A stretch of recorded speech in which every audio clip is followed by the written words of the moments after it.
Welcome back. My name is Dr. Carl Baird, and today we'll be continuing on with our series for a step-by-step guide to solving lower back pain at home.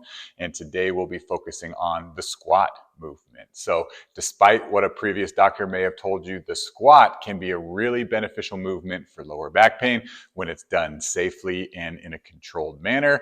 And so in today's video, I'm going to show you how to do exactly that. So just like with the deadlift exercise that we discussed in our previous video, let's start this one by discussing some of the benefits of the squat exercise for adults with lower back pain. The primary benefit is that this exercise also strengthens your glutes and your hamstrings. So for adults with lower back pain, it's really important to build strong glutes and strong hamstrings to take pressure off of your lower back. Movement pattern wise, it teaches you how to keep movement in your hips versus putting too much repetitive flexion and other movement through your spine. It's also a full body strengthening exercise, meaning building stronger legs, building stronger glutes, improving core stability and core strength are all things that lead to less demand on your spine. It can also be used as a mobility exercise, which I'll show you how to do later in this video. But again, it can be used to improve your hips and your ankles, which again helps put less demand on your spine.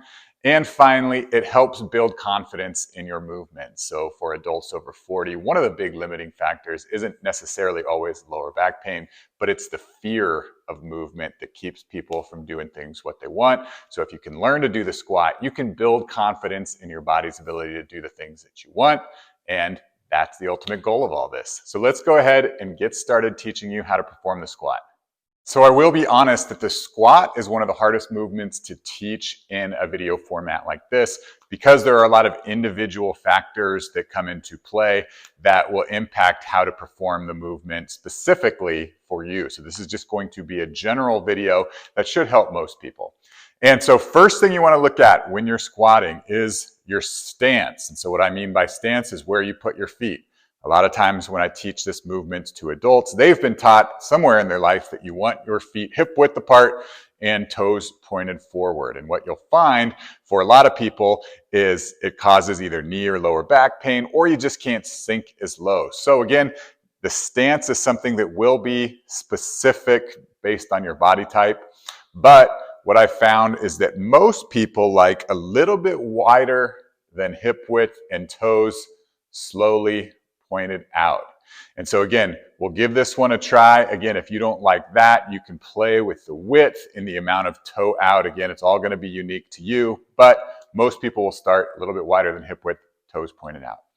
Next, we have to look at how we're initiating the squat movement. And what I mean by that is what joints unlock first. So there's two ways to do it. You can unlock at your knees first and squat down, or you can unlock at your hips first and then squat down.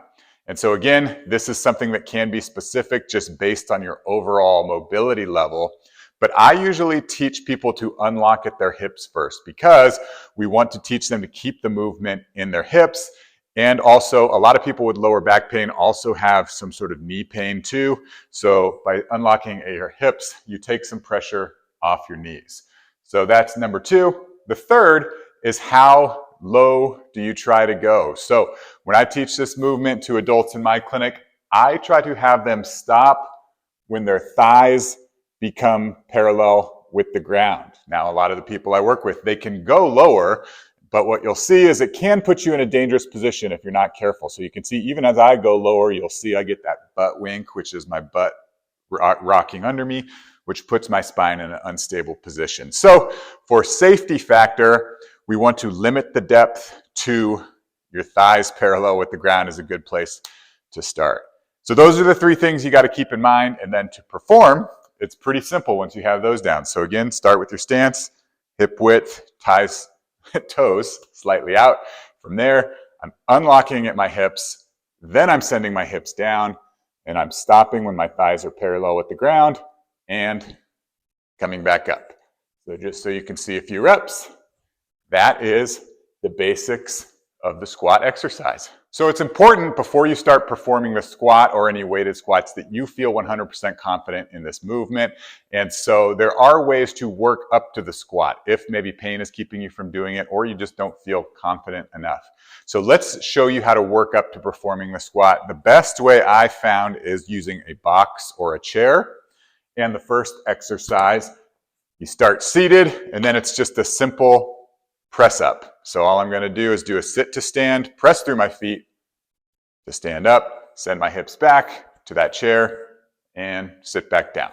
So again, very simple. Just make sure that you're not rocking yourself up and using momentum to stand up. You want your legs to do it. Once you feel comfortable with the sit to stand, the next variation is the box squat, which is similar to the sit to stand, only now we're starting in the standing position, reaching my hips back, coming down to tap, and coming back up. So again, having that box behind you just provides a little bit of safety. So if you need to come down, you can. And once you feel comfortable with the box squat, now you take that box away and you're performing the air squat. It's that easy. There are a lot of different ways to build strength with the squat. There are a lot of different variations of this exercise, which I outline in another video, but I'll show you the easiest, which is just how to add resistance. And you want to add resistance safely. And I find that it's safer to do a goblet squat. So again, holding a dumbbell and kettlebell in front versus going into a barbell squat where you've got all that weight on your back. So let's start with the goblet squat, where I'm just holding a weight as close to my body as possible, and then from there, doing the same squat. So again, getting my stance right, unlocking at the hips, stopping when my thighs are parallel, and coming back up. So again, it doesn't need to be a super complicated movement. You just, once you feel comfortable with the air squat, move on to the weighted squat. Start with a lighter weight, move to heavier weights as you get stronger and stronger. It's really that simple. I mentioned earlier that the squat can be used to improve hip mobility, which is really important for adults with lower back pain as well. So if you're somebody who's on the stiffer side of the movement spectrum, this exercise is called the squat hold, and it's just one of my favorites. So again, we're going to take that same weight, but now I'm going to sink back into my squat, and I want to sink my hips as low as I can. So all I'm doing is holding this bottom position, trying to sink my hips lower and lower. So just so you can see it from the side, again, stance, send the hips back, and I'm holding right here. I like to try for a minute, but again, I'm just trying to sink my hips as low as I can to get a little bit of ankles. You can even rock back and forth, and you can feel that stretch in your hip and your ankles. Give that one a try. Let me know how it goes. So there you have it. That's the basics to performing the squat movement for lower back pain. And again, just like all the other exercises that we've learned to this point, it's a relatively simple movement, but there are small things that you have to pay attention to make sure that you're doing them safely and effectively, which is why it's important that you kind of go through this step-by-step manner. But again, once you feel confident with the movement, the squat is a great exercise to build core, leg, and glute strength for less demand on your spine. That's all I got for you today. If you have any questions, leave them down below. And again, if you like this series, if you like this channel, please hit the like button and subscribe to this channel. I really appreciate it. Thanks so much.